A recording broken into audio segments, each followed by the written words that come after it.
നിറഞ്ഞു നിൽക്കുന്നുണ്ട് കേട്ടോ. സൽമാൻ റളിയല്ലാഹുവിൻ്റെ തോട്ടമുണ്ടായിരുന്ന സ്ഥലത്ത് ഇപ്പോഴുള്ള തോട്ടമാണ്. ഈത്തപ്പഴമൊക്കെ നിറഞ്ഞു നിൽക്കുന്നുണ്ട്. അതിൽ വെള്ള സംഭരണി കണ്ടോ, അതിലേക്ക് നനച്ചു കൊടുക്കാനുള്ള വെള്ള സംഭരണി മോട്ടറടിച്ച് നനച്ചു കൊണ്ടിരിക്കുകയാണ്.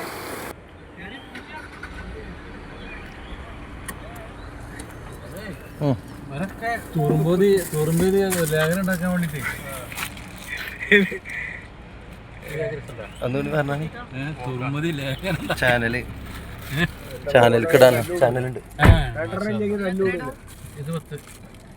അൽഹംദുലില്ലാ. അപ്പം നമ്മൾ തോട്ടമൊക്കെ സന്ദർശിച്ച് ഇനി നമ്മൾ റൂമിലേക്ക് മടങ്ങുകയാണ്. രണ്ട് സ്ഥലം കൂടി സന്ദർശിച്ചതിന് ശേഷം ഇൻഷാ അല്ലാ നമുക്ക് നാട്ടിലേക്ക് മടങ്ങണം. ഇൻഷാ അല്ലാ ബഅദൈൻ ഈജി. ഇനി നമ്മൾ പോകുന്നത് മസ്ജിദ് നൂറാണ്. പക്ഷെ അത് അവിടെ അടച്ചിരിക്കുകയാണ്. ജസ്റ്റ് നമ്മളിങ്ങനെ കണ്ടിട്ട്. എത്ര ഏക്കർ സ്ഥലമുണ്ട് ഇത്?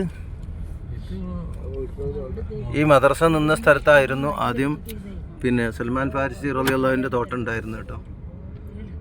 റസൂലുള്ളാഹി തങ്ങൾ 300 ഈത്തപ്പഴ മര തൈകൾ 300 തൈകൾ നട്ട് പിടിപ്പിച്ച സ്ഥലം. ഇതെങ്ങനെ തോട്ടാണെങ്കിൽ അവിടുത്തെ ഒരു പൊടി മണ്ണോടാണ് സൽമാൻ റളിയല്ലാഹു താമസിച്ച വീട്. ഒന്ന് സ്ലോ വീട് കണ്ടോ? വീട് ഇപ്പോഴും ആ വീടിൻ്റെ ബാക്കി ഭാഗങ്ങൾ ആധാറുകളും ബാക്കി കിടക്കുന്നുണ്ട് കേട്ടോ. ഒരു ബണ്ട് കെട്ടി ഫൗണ്ടേഷനൊക്കെ കിടക്കുന്നുണ്ട്. അൽഹംദുലില്ലാ അൽഹംദുലില്ലാ. ഇതൊക്കെ നമുക്ക് അള്ളാഹു കാണാനുള്ള തൗഫീക്ക് തന്നു. അവരുടെ കൂടെ ഇൻഷാ അല്ലാഹ് സ്വർഗത്തിൽ ഒരുമിക്കാനും പടച്ചവൻ തൗഫീക്ക് തരട്ടെ.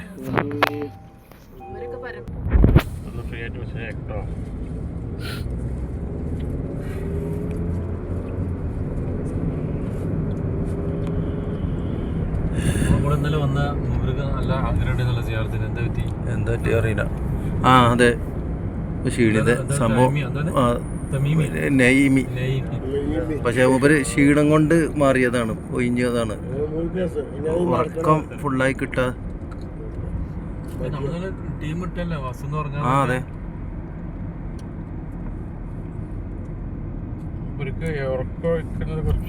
മടി.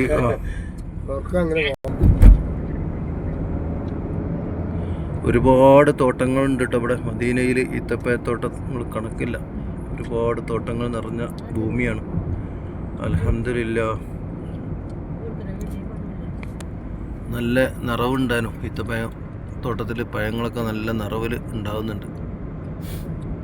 നിസ്കാരത്തിന്റെ സമയത്ത് വന്നിട്ട് മറ്റേ നമ്മളെ അജറുൽ അസ്വദ് ഉണ്ടല്ലോ, അജറുൽ അസ്വദ് സൈഡ് കട്ട് ചെയ്ത് നന്നാക്കുന്ന ഒരു അമ്മാനം. അപ്പോൾ വർഷത്തില് അവിടെയാണ് അദ്ദേഹം ഖുറാനും ഹദീസും ദർസൊക്കെ നടത്തിയിരുന്നത്. അങ്ങനെ റസൂൽ ഹിജറ വന്ന സമയത്ത് ഈ സ്ഥലം ഒരു സന്ദർശിക്കാൻ വേണ്ടി പോകുന്നുണ്ട്. റസൂലിന്റെ മുന്നേ വന്നിട്ട് നടത്തിയൊരു സ്ഥലമാണല്ലോ. അപ്പൊ അത് റസൂല് അവിടെ പോയി ക്ലാസ് ഒക്കെ എടുത്ത് അങ്ങനെ അന്ന് ഒരുപാട് സമയം വഴുകിയ സമയത്ത് എല്ലാവരും വീട്ടിലേക്ക് പൊക്കോളൂന്നാണ്. അപ്പൊ അവര് പോകുമ്പോ ആ വഴിയില് വഴിയൊക്കെ വെളിച്ചു വെളിച്ചുണ്ടായി, ആ വഴി പ്രകാശിച്ചു എന്നാണ് പറയുന്നത്. അവരുടെ വീട് എത്തുന്നത് വരെ ആ വഴി പ്രകാശിച്ചു. അങ്ങനെയാണ് ആ സ്ഥലത്ത് മസ്ജിദ് നൂർ എന്ന് അറിയപ്പെടുന്നത്. ഒന്ന് ഇറങ്ങി കണ്ടോളി. നബി സല്ലല്ലാഹു അലൈഹി വസല്ലമ തങ്ങൾ മദീനയിൽ വന്ന സമയത്ത് ആദ്യമായി സുബഹി നിസ്കരിച്ച സ്ഥലമാണിത് നമ്മൾ ഈ കാണുന്നത്.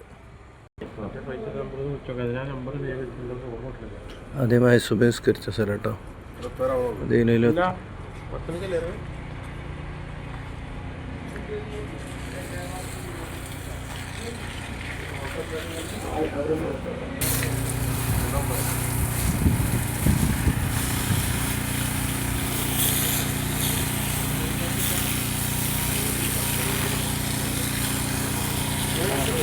خلاص